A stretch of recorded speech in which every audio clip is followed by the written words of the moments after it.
नाही, आज देशामध्ये स्वस्थ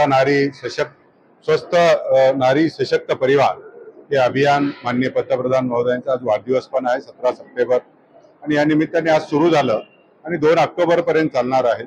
याच्यामध्ये विशेषतः महिला जे प्रधानमंत्री मातृवंदना योजना आहे त्याच्यामध्ये त्यांचे रजिस्ट्रेशन हे खूप मोठ्या प्रमाणात आपल्याला ज्या सगळ्या गर्भवती महिला आहेत त्यांच्यासाठी आपण 6,000 रुपयाचे लाभ हा थेट देत असतो।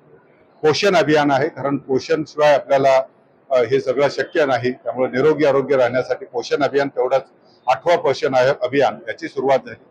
अनिमिया मुक्तीचा जो काय महत्त्वाचा भाग आहे, कारण आपल्याकडे जो रक्तक्षय म्हणतो आपण हिमोग्लोबिन कमी असण्याचा त्याचा प्रमाण सुद्धा महिलांमध्ये खूप मोठ्या प्रमाणात आहे। अनिमिया मुक्त भारत हा एक आपण याच्यामध्ये करतो आणि सगळ्यांना आरोग्याची सुरक्षा मिळण्यासाठी आपण आयुष्यमान भारत हे जे काही कार्ड आहे त्याचं सुद्धा आपण याच्यामध्ये आज वितरण करून जास्त मोठ्या प्रमाणात जी लाभार्थी आहेत 5 लाख रुपयापर्यंतचे पूर्ण विमा आरोग्य कवच आपल्याला याच्यामध्ये मिळतं।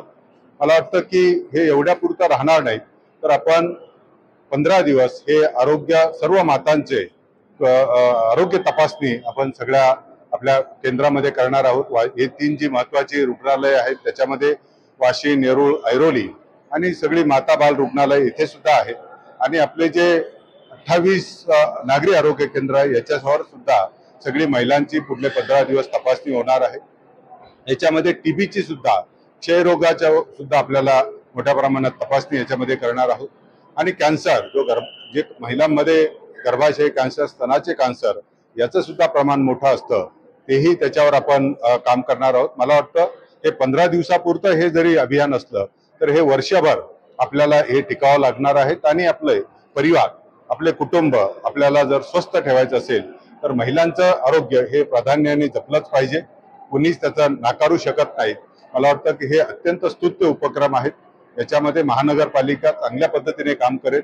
आज आपण स्वच्छता ही सेवा, कारण स्वच्छता ही आरोग्याशी निगडीत आहे, त्याचाही शुभारंभ आज आपण सकाळी केला आणि हे स्वस्थ नारी सशक्त परिवार याचाही शुभारंभ आज इथे झालेला आहे।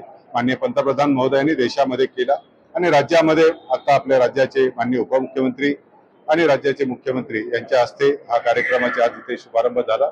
नवी मुंबई महानगरपालिकेमध्ये सुद्धा आज या कार्यक्रमाचा शुभारंभ होऊन आपण सर्व कार्यक्रमाला सुरुवात केलेली आहे। नागरिकांनी या 15 दिवसाच्या कालावधी विशेषतः महिलांनी आपल्या आरोग्याची तपासणी करून घ्यावी। हे पूर्णतः मोफत आहे, त्याच्यावर येणारे औषधोपचारचा खर्च सुद्धा मोफत आहे, त्यामुळे मोठ्या प्रमाणात त्याच्यामध्ये सहभाग नोंदवून आपल्याला हे अभियान आपल्याला जर मला वाटतं की त्याचं यश आपल्याला जर आणायचं असेल तर सगळ्यांनी सहभाग नोंदवल्याशिवाय त्याचं यश येणार नाही आणि ते आपल्याला त्याच्यामध्ये सगळ्यांचं आरोग्याची सुद्धा आपल्याला खात्री देत आहे।